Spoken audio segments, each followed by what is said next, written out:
Hey, I'm Vicki Carey. I'm a neurodivergent therapist, and I specialize in working with adults who are also neurodivergent. So I had to share something that happened today. I'm in this support group, a mutual support group for therapists.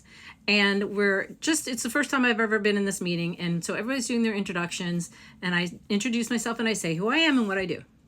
So when this guy in the group introduces himself, he then brings up how when he gets adults with ADHD, he ignores it. He doesn't even consider it as a factor in his therapy, and rather he uses CBT to look at core beliefs and distortions and challenge those. And he thinks that people are overdiagnosed with ADHD and overmedicated. And what are these people going to do when they're 50 or 60 and they've been medicated like this all their lives?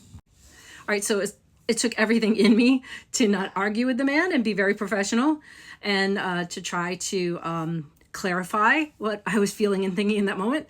And so I didn't argue with him, but here's what I did do.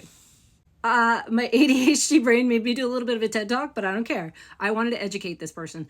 And I said, listen, not in this way. I said it much more professionally, but this is what I was feeling and how it was coming out from my end. Look, the truth is, statistically, we are underdiagnosed and we are undermedicated in this world. And look, I grew up in a time, and so did you, bud, that we didn't understand neurodivergence. We didn't even have a word for it back in the day when I was first licensed, or before that when I was suffering with it as a kid. We didn't understand it. And what we thought was ADHD at the time was the typical thing of the boy who couldn't stay in his seat and was bouncing all over the place in classroom and bothering everybody else. And today we know a lot more. That neurodivergence is a different brain. It's not less than, it's not wrong, it's not sick, it's different.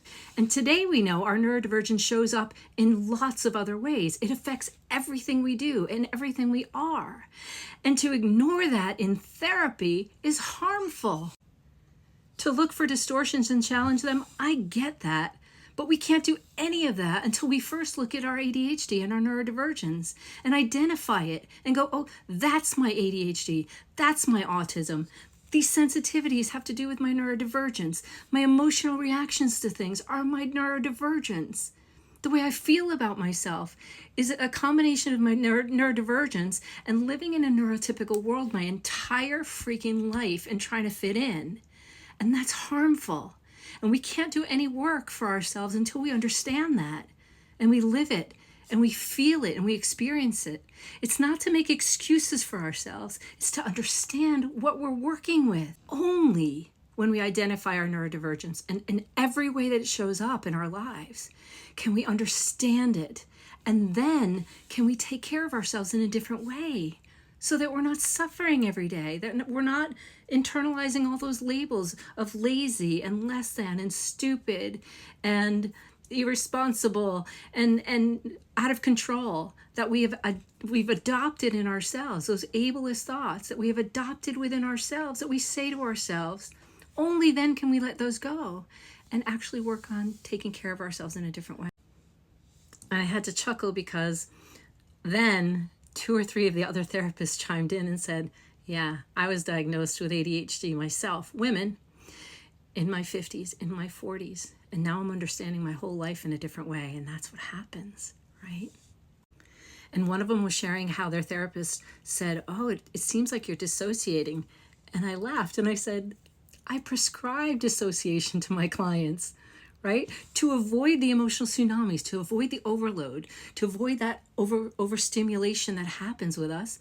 Sometimes we need to maybe set a timer to control it in a way if we have to, but sit down and scroll for half an hour through our phones, or go on Netflix and binge something for a while and just shut down your brain. We need that. It's important so that we can regulate and so that we can take care of ourselves in a different way. It's healthy dissociation. It's good, right? But see how when we're trying to fit into the neurotypical mold, that it feels so negative and bad and we feel ashamed of it?